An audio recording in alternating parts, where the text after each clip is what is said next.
There is a kind of hunger that has nothing to do with food. I learned that early. Around age 7 or 8, when I started noticing that my brother's baseball games had a different energy than my piano recitals, my father would leave work early for his games. He would stand at the fence with his fingers looped through the chain link, shouting encouragement, his voice carrying all the way across the field. I could hear it from the bleachers where I sat, waiting for my own event to start. When it was my turn to walk to the bench and play the piece I had been practicing for 3 months, I would scan the rows of folding chairs automatically. I always told myself I was just looking for a good seat. I knew what I was really looking for. He was never there. My mother had a phrase she used whenever I brought it up. She would say, "You know how your father is." Like his absence was a weather pattern, inevitable, blameless, just something you dressed for. I stopped bringing it up around age 10. By the time I was in high school, I had gotten very good at being invisible inside my own family. My brother Shane got the car on weekends. He got the college fund conversations at dinner. He got the calls from relatives asking how he was doing, what he was planning, whether he needed anything. I got the leftover casserole and a birthday card signed by my mother, with both their names, my father's handwriting nowhere on it. I am not telling you this to make you feel sorry for me. I am telling you because it explains the decision I made when I was 26, which is the decision that eventually caused everything else to happen. I decided to stop waiting. I had been working in accounting since I graduated. Not glamorous. Not the kind of job anyone brings up at Thanksgiving, but I was good at it, and more importantly, I was careful. I lived in a one-bedroom apartment in Cincinnati with second-hand furniture and a strict budget I had built in a spreadsheet and actually followed. I made my lunches, I drove a 7-year-old Honda, I saved 40% of every paycheck, and I did not apologize for it. I also did not tell my family how much I had saved. This was intentional. There was a night, maybe a year before everything collapsed, when I was home for my cousin's graduation party. My mother pulled me into the kitchen under the guise of needing help with the potato salad. She set down the spoon and looked at me with that careful expression she used when she wanted something. She said my father's contracting business was having a slow quarter. She said Shane was between jobs. She said it would mean a lot if I could help with some things. I asked what things. She named a number. It was not a small number. I said I didn't have it. Which was technically true, it was in an investment account and not a checking account. But she didn't push. She just nodded slowly and said she understood, and then she turned back to the potato salad, and I felt the familiar drop in the room temperature that happened whenever I disappointed her. I drove home that night and I sat in my parking lot for a long time. I thought about the piano recital. I thought about the birthday card. I thought about every Thanksgiving where the conversation turned to Shane's potential and my father leaned forward and my mother smiled, and I sat at the end of the table quietly eating my green beans. I thought, I have spent my entire life being the one they don't worry about because they assume I'll be fine, and I have spent my entire life being fine, and none of it has purchased me a single thing from them that looks like love. So I made a plan. I kept saving. I stayed quiet. And 8 months later, on a cold Tuesday in February, I signed the papers on a property in southeastern Ohio. 47 acres. A restored farmhouse with a wraparound porch, a converted barn that I immediately began renting out for private events, weddings, corporate retreats, photography sessions, and a separate guest house that I leased year-round to a retired teacher named Mr. Kowalski, who paid on time every single month without fail. The property had been listed for 2 years. The previous owners were an elderly couple moving to assisted living, and they wanted someone who would take care of the land. I met with them twice before they accepted my offer. I remember the wife holding my hand at the end of the second meeting and saying she could tell I was the kind of person who meant what she said. I still think about that. I told no one in my family. I kept my Cincinnati apartment. I continued showing up at the occasional dinner, eating green beans, nodding through Shane's latest career pivot. Nobody asked about my finances. They had long since decided there was nothing interesting there. The event business grew faster than I expected. I had a coordinator named Diaz who handled client communication and logistics, and between the barn bookings, the guest house income, and my accounting clients, I had gone independent by then. I was doing well. Better than well. The problem with secrets is that they have edges. Mine started to show in small ways. I had a vendor invoice forwarded to my old email by mistake, and my cousin Barb, who has always been the family intelligence network, spotted my name attached to a business listing while looking for venues for her daughter's bridal shower. She called my mother. My mother called me on a Sunday evening in October. She used her warm voice, the one she reserved for asking rather than demanding. "Sweetheart," she said, "are you doing some kind of business thing?" I said I had some investments. She said Barb had seen something online. A property, a venue business, with my name on it. I said it was something small, still getting started, nothing worth talking about. There was a pause. She said, "Why didn't you tell us?" And I didn't have an answer that I was willing to say out loud. So I said I had been busy. She accepted this, the way she accepted most things I said, with a politeness that was actually a suspension of judgment, a quiet filing away of information for later. We hung up. I sat on the porch of the farmhouse watching the tree line go dark, and I knew something had changed. I could feel it the way you feel a change in pressure before a storm. The air was different. 3 weeks later, my mother texted me asking if the barn venue could be used for a small family gathering. She said Shane was thinking about proposing to his girlfriend, and they wanted somewhere nice. I said I'd have to check the calendar. She said it would be good exposure for my business to have family come out and see it. I read that message 4 times. Then I set my phone face down on the counter and went to take a very long walk. I did not respond that day. When I responded the next morning, I said the dates she mentioned were already booked. They were not booked. My father called 2 days after that. He didn't mention the venue. He talked about the contracting business, the slow winter, a piece of equipment that needed replacing. Then, carefully, as if approaching something fragile from the side, he said he'd heard I was doing well. He said it in the way people say it when they mean, and we'd like some of that. I told him I was managing okay. He said, "You always were the self-sufficient one." I used to think he meant that as a compliment. I said thank you, and we hung up.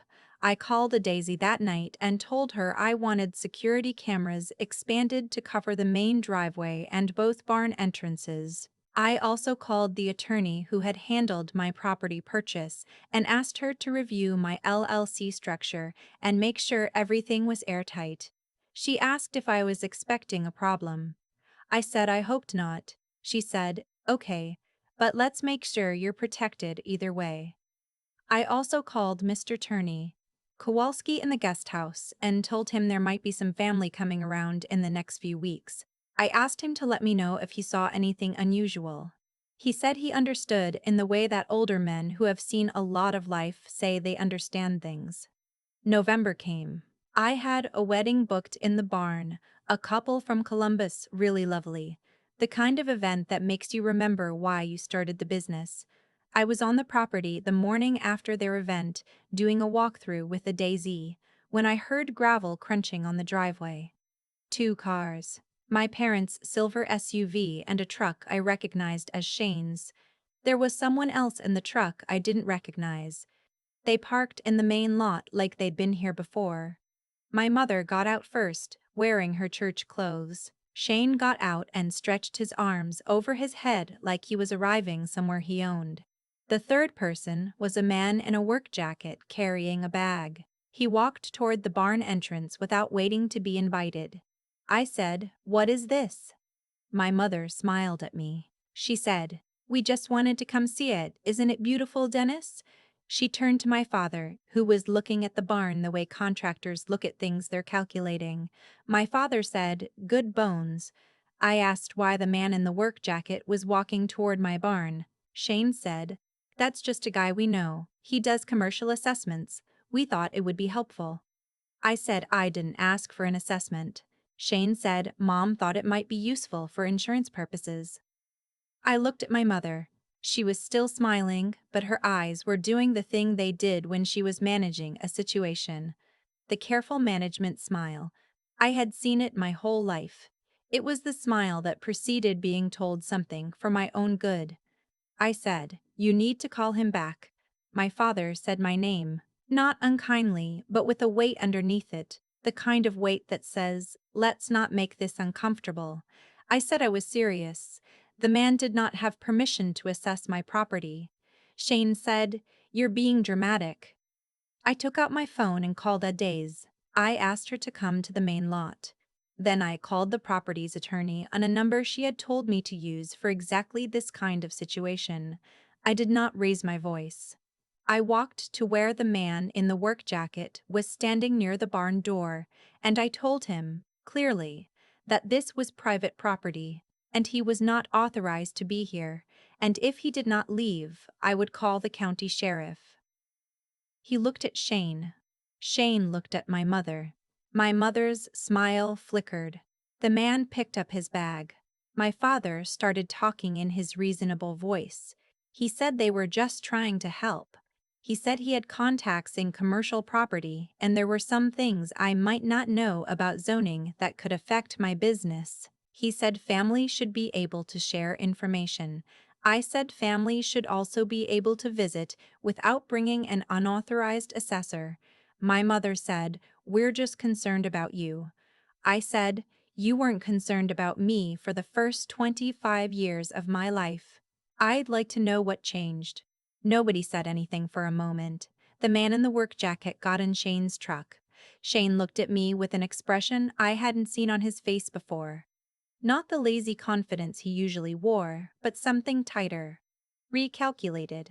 My mother said this wasn't how she raised me. I said a lot of things weren't how she raised me, and somehow I had managed. My father put his hand on my mother's arm. She let him steer her back toward the SUV. Shane followed. Nobody said goodbye. I stood in the main lot until both vehicles were off the property. Adai stood next to me without saying anything for a minute.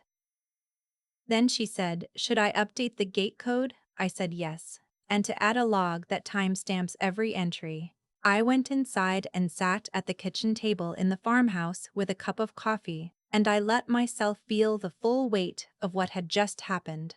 Not the surface of it, the confrontation, the awkward silence, but the underneath of it. The part that had been building since a piano recital in 1999, when I was 8 years old and I looked out at a row of folding chairs and told myself I was just looking for a good seat. I called my attorney again that evening. I told her what had happened. She said it sounded like a property dispute was being tested. She said I should document everything, every visit, every call, every message, starting now. She also said she wanted to review something with me about the LLC trust structure that held the property title. We talked for 40 minutes. By the end of the call, I understood something I had only half understood before. My name on the business was one thing. The trust that held the actual title was another. And if anyone wanted to challenge ownership, they would need to challenge the trust, which was rock solid. Which was why she had set it up that way. I slept better that night than I had in weeks. December arrived. The barn had 3 bookings, 2 holiday parties and a small corporate dinner. The guest house was warm and lit up, and Mr. Kowalski had put a wreath on his door. The property looked like something from a Christmas card, and I knew it, because I stood at the kitchen window every morning with my coffee, and I looked at it and felt, maybe for the first time in my adult life, that I was exactly where I was supposed to be. On December 19th, my mother called and said she wanted to come for Christmas. Not visit, come. With my father and Shane's girlfriend. Stay through the 27th. I said the guest house was occupied. She said they would stay in the farmhouse. With me. I said the farmhouse wasn't set up for guests. she said. It has 4 bedrooms, sweetheart. I've seen the listing. I held the phone very still. She had seen the listing, which meant she had been looking, which meant this had not been a casual visit in November.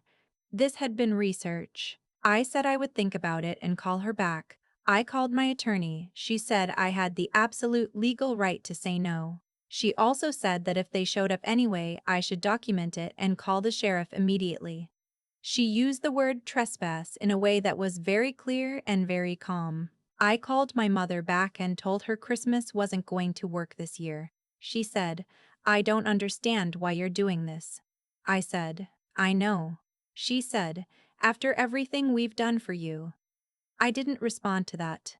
There was too much inside it to unpack on a phone call. Too much history. Too many empty seats at too many recitals. We hung up. 4 days later, on December 23rd, I got a call from Mr. Kowalski at 7:40 in the morning. He said there was a van on the driveway, and a car behind it, and someone was at the gate with what looked like bolt cutters. I was in Cincinnati. The property was 90 minutes away. I called my attorney. She told me to call the county sheriff immediately and report an attempted forced entry. I did that while I was already in the car. The dispatcher took my information and said they'd send a unit. I told them I had security cameras with timestamps and live feed. I called a Daisy. She lived 20 minutes from the property. She said she was already getting in her car. I drove 90 minutes in 74 minutes.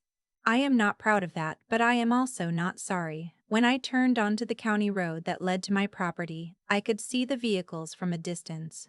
My parents' SUV, Shane's truck, the van I didn't recognize at first, and then I did. It belonged to a locksmith company. I had looked up the name on a van once before when I was getting a quote for the barn's security system. They had brought a locksmith. The gate was open. Someone had gotten through. My stomach went cold, and then very still, the way it goes before you do something you've decided you're going to do. I pulled in and parked sideways behind Shane's truck. A Daisy was standing near the barn, arms crossed, phone in her hand. She had beaten me there. She nodded when she saw me. There was a sheriff's deputy's cruiser on the far side of the lot, and another one pulling in behind me. My mother was standing on the porch of the farmhouse. She turned when she heard my car door. She said my name, relieved, like she'd been waiting for me to arrive at my own surprise party. I said, "What are you doing?" Shane came around the side of the house. He had his hands in his pockets. He said they had tried to reach me and I wasn't responding. He said they were family and they were worried about the property sitting empty over the holidays. He said they had every right to check on it. I said, "You hired a locksmith." He said the gate code didn't work. I said, "Because I changed it." The locksmith was standing near the porch steps holding a soft bag. He looked at me and then at the deputies, and I could see him calculating. He already knew something was wrong. A professional knows when a job has turned into something else. I spoke to him directly. I told him my name. I told him I was the owner of record for this property, held in the Ashwood Hollow Residential Trust, registered in the state of Ohio. I told him that the individuals who had hired him had presented no valid ownership documentation because none exists in their names.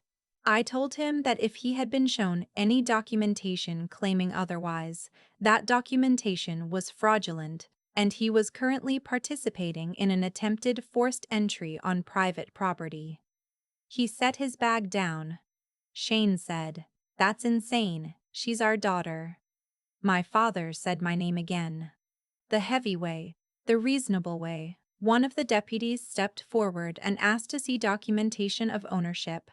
I had it in my phone, a PDF my attorney had sent me 6 months ago for exactly this kind of situation. The deputy looked at it, looked at the trust name, looked at me, and asked my parents and Shane to step back from the porch. My mother said, "We're her family." The deputy said, "Ma'am, that's not a legal basis for property access." Shane started talking faster. He said my father had been advising me on the property. He said there was a verbal agreement about management rights. He said the business was partially a family venture. The deputy asked if any of that was in writing. Shane said it was understood. The deputy said understood wasn't the same as legal. My mother looked at me across the porch steps, her church clothes, her careful management expression, and underneath it, for the first time in my life, something that looked almost like surprise, like she had genuinely not expected this to go this way, like she had run the calculation and gotten a different answer. I thought about the potato salad in the kitchen, the number she had named, the suspension of judgment in her voice when I said I didn't have it. I thought about the listing she had pulled up, the 4 bedrooms, the research. I thought about all the years I had been the self-sufficient one, how convenient that had been, how long they had counted on it. I said, I'd like everyone except Adaze and Mr. Kowalski to leave the property. If you'd like to contact me, you can do that through my attorney. My father said, You're really going to do this? I said, I already did it. A long time ago. You just didn't notice. The locksmith loaded his bag into his van and left without being asked twice. The deputy stayed while my parents and Shane got into their vehicles. My mother didn't look at me again. Shane looked at me for a long moment before he got in the truck, and I couldn't read what was in his face. Anger, probably. But maybe something else underneath it. Something that looked a little like the expression you make when you finally understand how a trick works and you realize you should have seen it sooner. They drove out. The gate logged the exit with a timestamp. I stood in the lot for a minute after they were gone. Adaiz was next to me. One of the deputies was finishing his report on a tablet nearby. Mr. Kowalski had appeared on the path from the guest house, hands in his coat pockets, and gave me a small nod from a respectful distance. The property was quiet. December cold, but the kind that feels clean. The barn lights were on a timer, and they clicked on in the early dusk, warm and gold through the old window glass, the way they did every evening at this time. I was going to have to call my attorney. I was going to have to file something with the county.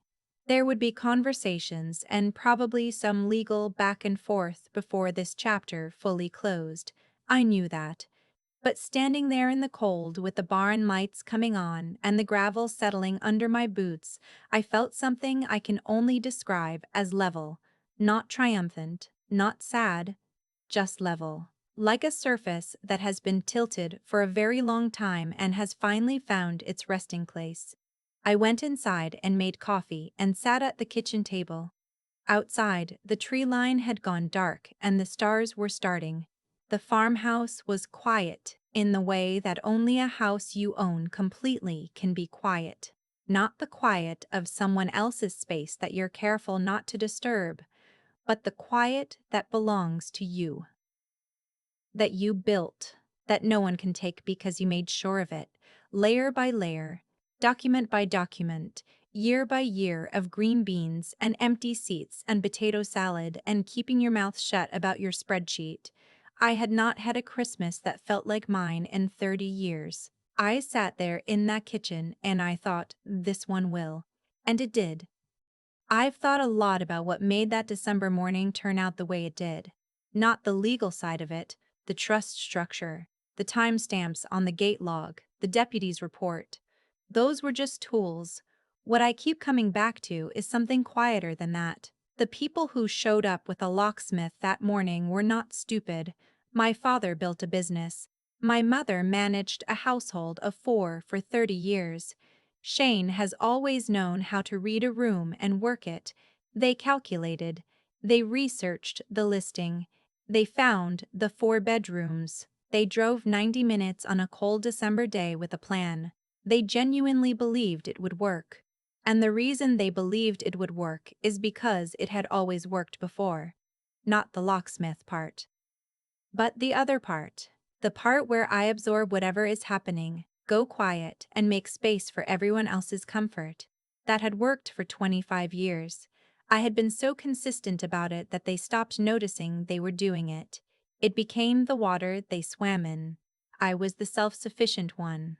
that was load-bearing. They needed me in that role the way a structure needs a particular wall, not because they love the wall, but because everything else is leaning on it. What I understand now is that the moment I changed, the structure had a problem, not me. The structure they had built on top of my consistency. That's the thing about being reliable in the wrong direction. Every time you absorb something that isn't yours to absorb, you are teaching people what you're willing to hold. You do it quietly. You do it without a conversation. You just do it year after year, and eventually it becomes the terms of the relationship, and everyone forgets there were ever other possible terms. I am not angry at my family for what they tried to do. I was, for a while. But anger is exhausting to maintain over a long distance, and I've covered a lot of distance since that morning. What I feel now is something closer to clarity. They showed me exactly who they were, in the clearest possible way. And that is actually a gift, even if it was an ugly one, to unwrap. What I am proud of, and I don't say that word often, I was trained not to, is that I did the boring, unglamorous work first: the spreadsheet, the savings rate, the attorney, the LLC, the gate log, the camera system I upgraded 2 months before they ever showed up. None of that was dramatic. None of it made a good story in the moment. But it was the only reason the story ended the way it did.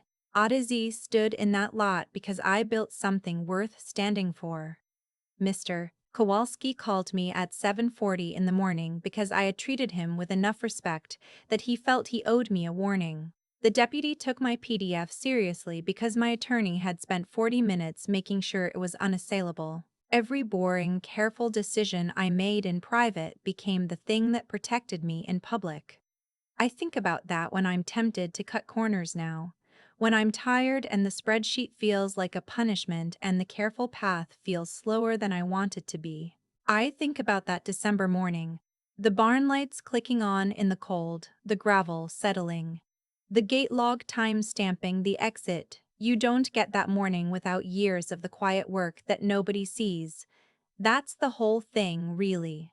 The quiet work is the story. The rest is just the ending.